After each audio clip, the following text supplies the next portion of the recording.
platform before even time. Sometimes when you Yeah, are done and exactly. so as a duty training. So I totally understand. yeah. So once again, we want to appreciate you. We'll start any moment from now and give the baton to our guest to start. Okay, okay. One of the many reasons we are doing this training is to provide a platform for parents and educators to make very informed decisions for our children. You see, most often I ask myself, why do we have different courses in the educational system? Why don't we have only one course if indeed you can just study any course and after that decide the careers you want to pursue?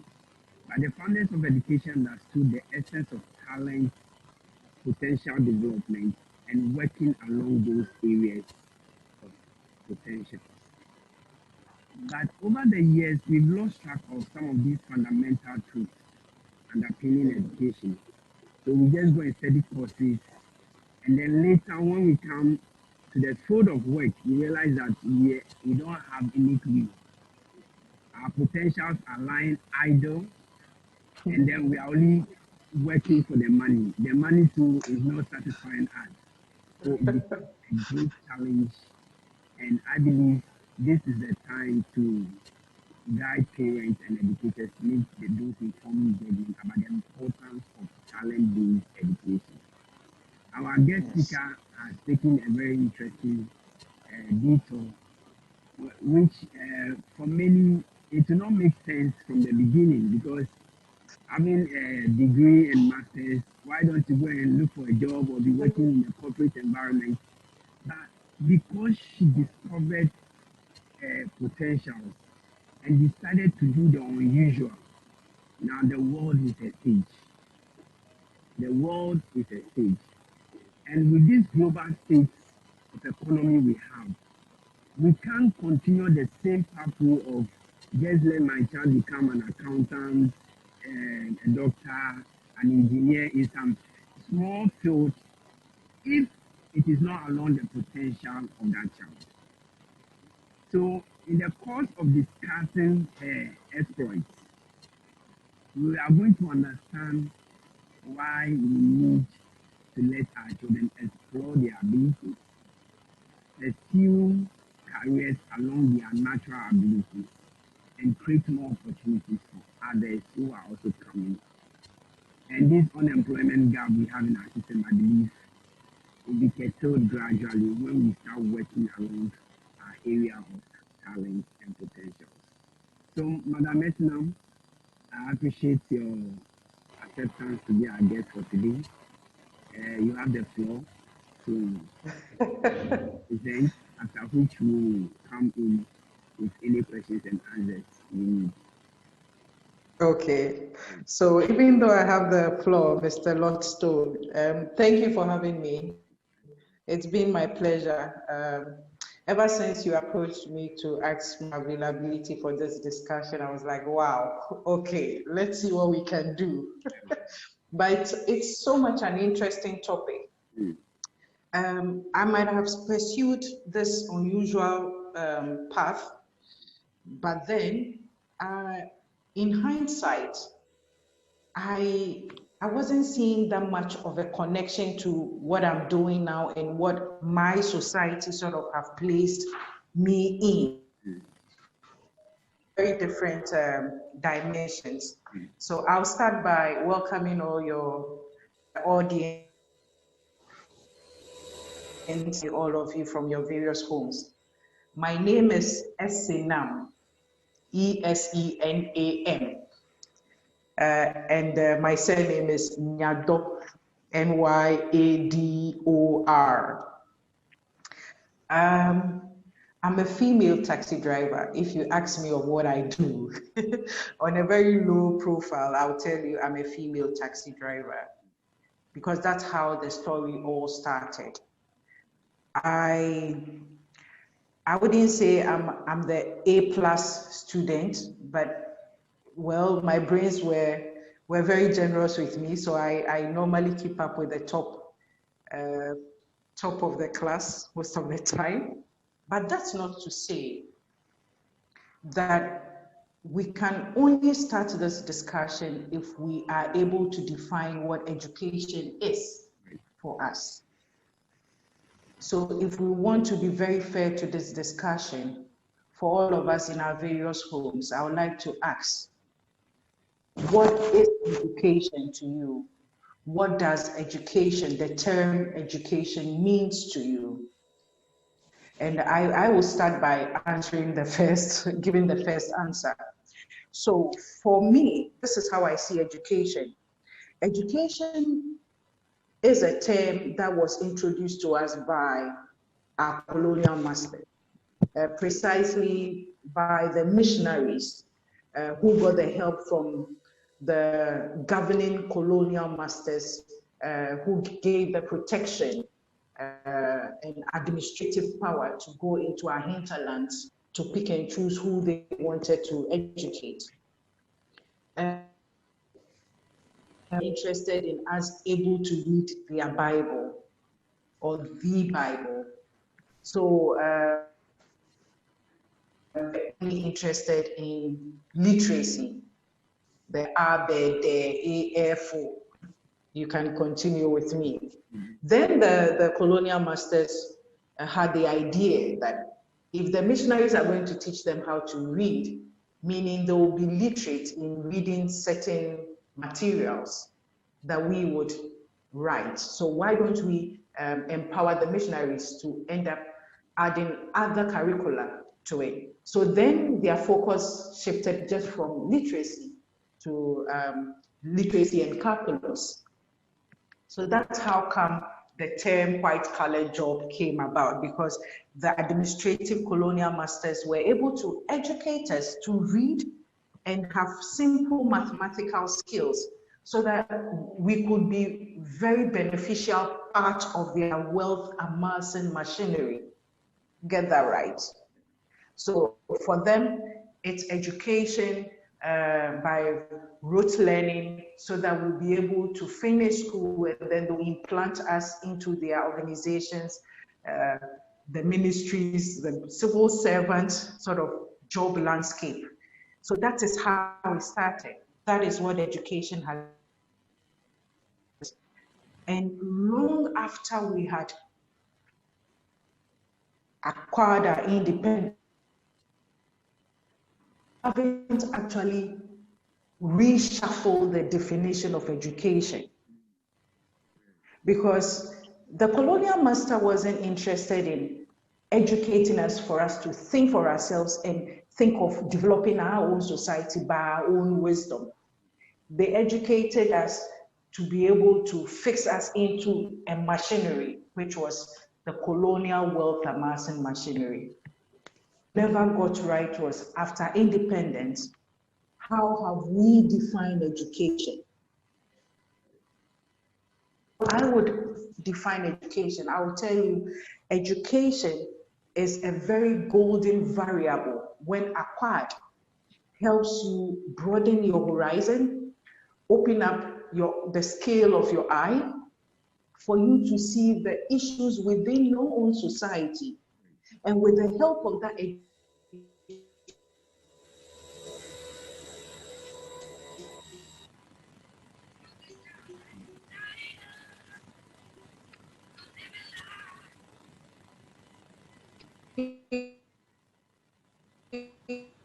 Hello, please. I'm online. So, yeah, you can get me. whichever you experience on this platform, several levels of education. If we would be very honest with ourselves, are we really pursuing, how many of us are really pursuing what we have spent time and money, years of education, reading in school? Are we really towing that same line, or have we found ourselves doing something else? That's the number one question to start the conversation with. So if most of our answers are coming, not really reading the course or not really working with the course I read in school,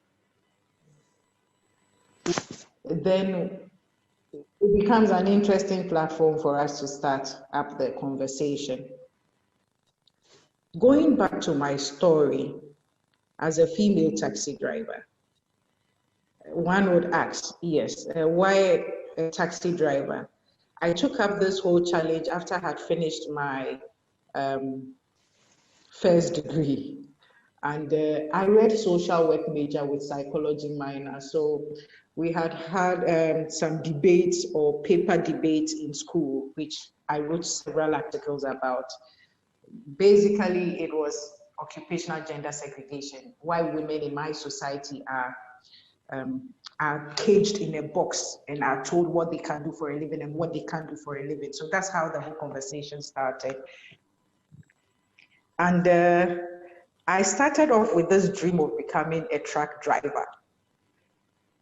But in your own homes right now, you'll be asking me, why actually did you want to drive? My love for driving came about when I had survived a car crash right here in Accra, precisely opposite the 37 military hospital, right in front of the officers' mess, which is found opposite 37 military hospital. That's where the crash occurred. And after spending some days in the hospital, I realized anytime I sat in a vehicle to report to the hospital to dress up my wounds or whatever, I had developed a phobia sitting in vehicles or riding in vehicles. So I remember January 1999, very early part of January when my wounds had healed, because the accident happened on the 12th of December, 1998. I had enrolled myself in a driving school. I went through the theory, and the very first day they had placed me behind the wheels and had me take my first practical lessons. That was when everything started for me, so far as my love for driving or automobiles, anything automobile was concerned. I sort of saw driving as an art and science. There's an artistic part of driving, and then there's a scientific part of driving. And I was overwhelmed with the whole skill. And for me, I have seen driving as my hobby, if you ask me.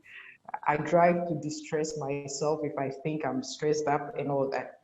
But then, how would driving be a skill or a talent? You'd say, oh, but we all drive. Yeah, we all drive. You drive to your workplaces and all that. But when you fall in love with it, when you have a deeper understanding of that skill, because driving is a skill, you tend to have your passion all flamed up for it. I didn't take it seriously then, but I knew I just love driving. And people who would ride with me in my vehicle would tell me, oh, you drive like a man, whatever that meant. But I kept having the compliment, you drive like a man. So when I finished my first degree and I wanted to challenge society based on my background of being a social worker or a trained social worker, becoming a truck driver in those days meant that I was going to stir up conversations. People would ask why. And then people would even ask deeper questions as to why a so-called learned, in quotes, chooses to be a professional driver. And the more peak of the question was why a woman wants to do that. But then in those days, I didn't find it easy. None of the male drivers I approached wanted to take me up as a trainee driver. So I tuned down my ambition and took up taxi driving because it was something I could do with no one's permission, basically. So that is how come I started off as a female taxi driver. After the first year of being in the trade as a taxi driver, I went back to school to read my master's. And that was when I took this whole talent of driving, this passion for driving, to a more academic level. So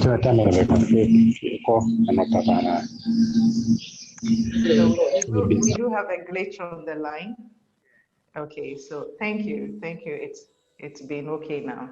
Yeah, so I was saying, me going back to school to read my master's was the very moment I took my whole social conversation to a more academic level, because I ended up, for my thesis, I ended up researching on occupational gender segregation, the case of female professional drivers in Accra.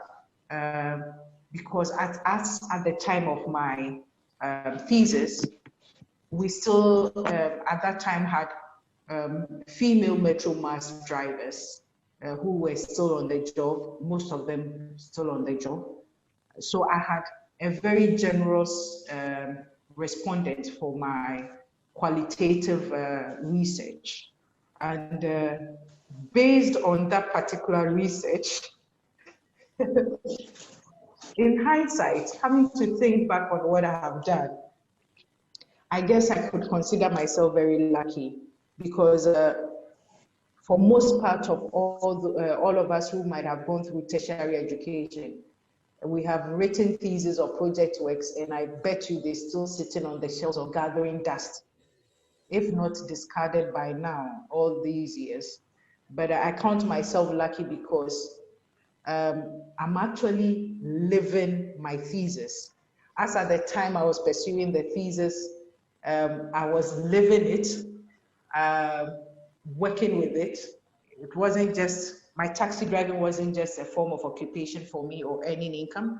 It was a qualitative research for me, which I was participating. And even though I was the researcher, it was still part of my work in my life at that time. Of course, with other correspondents. And with this research, thesis findings, I was able to generate conversations that had gotten me onto several platforms, both locally and internationally, and have had me co-authored 3 initiatives that have seen women being trained as truck drivers, being trained as bus drivers, and also training as professional drivers who are now getting jobs with international organizations or international NGO organizations. Basically, that is my life. But you remember I told you about my failed attempt of becoming a truck driver. So that happened in 2013. Last year, 2019, the irony of life had me on the pedestal, in the sense that for that young lady at that time who wanted to become a truck driver but never succeeded, has now become an internationally trained truck and bus driver instructor. How cool can that be? And having the twist of fate for the men who had rejected my offer for training in those days are now becoming my trainees, because the driving profession is changing every time. New technologies are coming in, new signs of driving are coming, and we keep updating ourselves. And for me, to the best of my luck, an ambitious truck driver trainee now has become an international truck driver instructor, trained by Scania. If you do know of Scania, Scania is the manufacturer of trucks and buses. And this was the organization that trained me, or the firm that trained me, together with GIZ here in Ghana. So basically, Mr. Lordstone, I give the platform back to you and our humble audience. If you do have any questions to ask, given that I've made submission from my humble background. Thank you very much for your presentation. And I've picked a lot of things from it. And this is the main sense of this program. The things you made mention of has to do with after independence, we have not redefined education Yeah, to our needs. yeah, yeah. And that is very, very important. In our dispensation now, I wish parents, because for the politicians, they are in for their money. But if parents and educators will understand that career and life goes beyond just what we study in the school, then we can redefine education to our needs. So that, I believe, participants are listening. If there is any question, you can also make your questions ready. Then the other thing I think is that your journey started with a dream. You Yes. had the dream of becoming a truck driver. So in life, Yes. before we even go to study any course, there is the end of what course and what career we have in mind, and that should determine the courses we should study. So in your case, you decided that you wanted to be a truck driver. That dream influenced the various actions you made. You didn't just decided it and decided, oh, let me just go and learn it and just drive. But you decided to educate yourself. That's the beautiful aspect of it. The action aspect to back that dream. And once you were even doing your work, gaining your income, your money, enjoying the work, you didn't end it there. You went to further studies. And that is what we are saying. Talent education is all about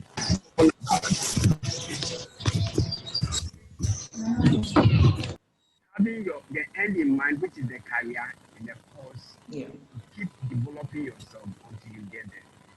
The other thing I think is that driving is an art and a science.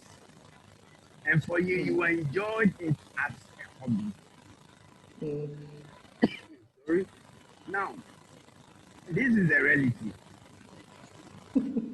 Every course you are studying has both the science and the art element. Yes. There are some people who are naturally oriented in the science professions. There are some that are oriented in the art professions. There are others who blend. Sorry. So if you want to educate your child, you first and foremost need to find out which orientation your child orients towards. Is it a science-oriented personality or an art-oriented personality? In their case, she fits both. So taking on that career path and seeing that driving itself is both a science and art made her enjoy the journey of whatever she was doing. And said it also became a skill because she learned certain skills from there, which at the end of the day enrich her joy and satisfaction in doing that profession. The other has to do with being selective. You see, when it comes to career, sometimes we are only too skewed to certain careers. And then we think that, oh, others are not important. Now, what happens is that if our guests had decided to follow the normal system and was so selective in their choice of course and career to pursue, she would not have ended up as an international truck driver and an instructor by now. And then she went back to school. So these are the things I believe that as educators and parents, we need to have in mind. Our children have certain potentials. Their skills and talents within them. At the end of the day, what courses must they study and realize that whichever work they are doing, it will not just end there when you start earning income. Because our guest made us understand that she enjoys the work she does. Not just because of the money, but she's earning money at the same time, making impact. And not only in Ghana, global. And she said that she was fortunate. It wasn't that you were fortunate, it was because you were following your purpose path. That dream was your purpose path. And you just activated it by acting on it, and the world became your stage in the course of your career and life. God bless you. This is an awesome. Thank you. Okay, so Thank you. for our participants, if you have any questions for our guests, if there's anything you think and you want to discuss with us, as I did briefly, you can join us. You can unmute your audio or video and then join us in the discussion. Mrs. Hazel, thanks for joining us. And hello, good afternoon. Good afternoon. Good evening, rather. Yes, in fact, I joined late, so when I joined, she was winding up. I didn't hear much from her, but I think she's a good example to young folks to know that it's only being a doctor, being a lawyer, engineer is all that we can do to earn a living. And then I always say that profession is not just what you earn money from, but what you enjoy doing. I can see that she's really enjoying the work she's doing. And because of that, see how she's rising. That's how it is. If you enjoy it, you always aspire to go higher, to know more. So she's a very good.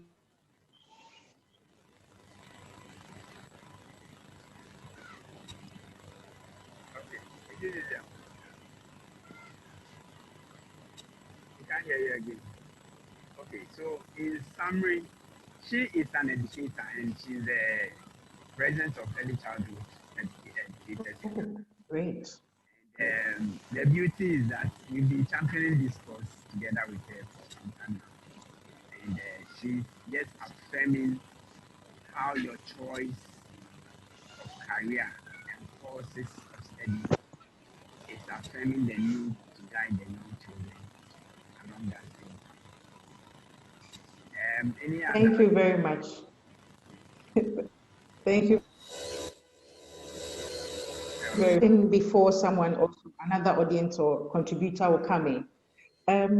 There's one thing I've come to realize, journeying my path with our society. We have so far classified certain jobs as acceptable. We think that for the mere fact that we have been fortunate, either by able to afford our own education or having our parents able to afford education for us, especially, and this is especially for the tertiary graduates, for the fact that they've been to lecture halls and might have gone through a 4-year degree program, we all come out with some sort of entitlement that we ought to have the so-called white man's white-colored job. And this is also, because it's a cocktail of factors, this is also reinforced by our families. Oh, you can't do this because do you know how many times I had gone to the church to borrow money to top up your school fees to pay it? Do you know how much time I have gone to speak to that uncle of yours who contributed money? We can't sacrifice our soul for you to pay school fees, for you to think outside the box. No, you can't do this because that is not why I paid your degree course for.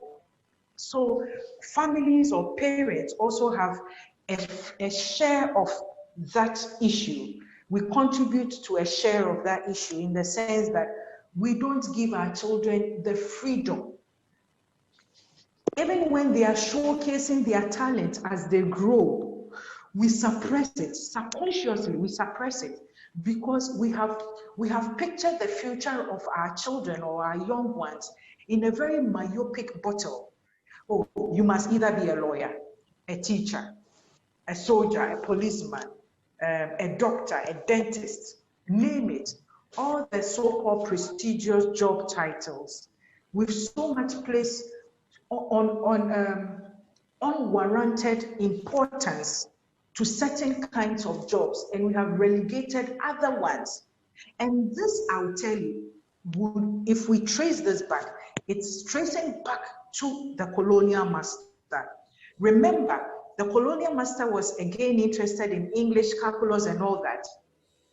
And so when we were establishing our tertiary education, you would realize that we were reading Greek philosophy in Ghana as part of degree courses for our forefathers, our early learners.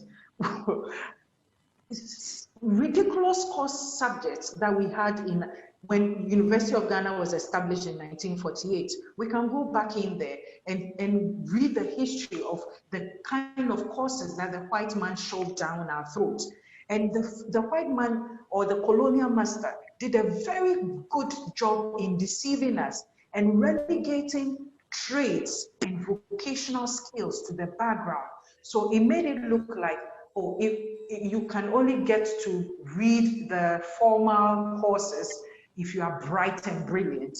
For the not so good academically, we push you to the vocational sector of education. And they even gave it a title, informal education, for those who went to learn trade or went through any form of vocational studies. It was termed as informal. So our parents have grown through such a theory of thought process to the extent that it has been passed on from generation to generation, that so far as you have spent that much money on your children going through education, and especially if they go through tertiary education, then it's more or less an abomination for them to end up pursuing a career path that you had not even envisioned for them. So you find families and parents almost stifling, and I say that again, they stifle, they strangle the talents in their children almost way before it's even developed at its peak. I have got two sons. One is very good in fine arts. He would pick up his books and try to, he wouldn't even trace it. He would just be looking at the illustrations or the cartoon character in that book, and then just pick up a piece of paper and start drawing. Draw it perfectly as if he traced it, and color it for it to look so real. And when I asked him, what do you want to be in future? And he's 11 years old. He says he wants to be an artist. I'm like, wonderful. Wonderful. I said, you probably picked it from me because I know I'm very artistic. At a point in my life, I was designing textiles. I made batiks and tie-dye for sale. So I said, Clenam, you took after me. And this is something I will never ever do to him, to stop him from practicing that artistic aspect of him. He loves cooking. And I wouldn't be surprised if he ends up one day as a chef. Would I disown him because probably he went through a tertiary education and decided to be a chef? No way. That is his calling, because look, so far as our children can find the happiness in the things they do with ease, it is their ticket for long-time happiness for the rest of their lives and fulfillment. Not only happiness, but fulfillment. And it's only when you are fulfilled that you can make impact in the society you find yourself. Over to you, Mr. Lordstone. You really summarized everything. I want to make a short announcement. And the next 3 minutes, we'll go on, but we can come back using the same link and then continue our conversation. Our guest has made a very, very important point. The question has to do with, should we continue pursuing education along our high certificates or degrees if we know that indeed that is not our talent along the way? And this question about, oh, I've spent so much in educating you, so it's time for you to pay back and all that. The interesting thing is that by the time we keep forcing this child to still get a job and to work in the formal sector, we are impoverishing ourselves unconsciously. And instead of the child developing its potentials and working with it and giving room to develop and build wealth over time, we still have this same mindset, thinking that when the child starts earning income, we come and pump it back to the house, and then we'll have something to keep going. But oftentimes, it doesn't work that way. So our state of poverty or lack of funds continue unabated. So it's a very fantastic point you've made. And if you have any question, please, in the next 1 minute, we'll end. Just quickly write it down. When we come back, you can ask your questions, and our guests will be here to add up. All right. Thank you. Thank you very much.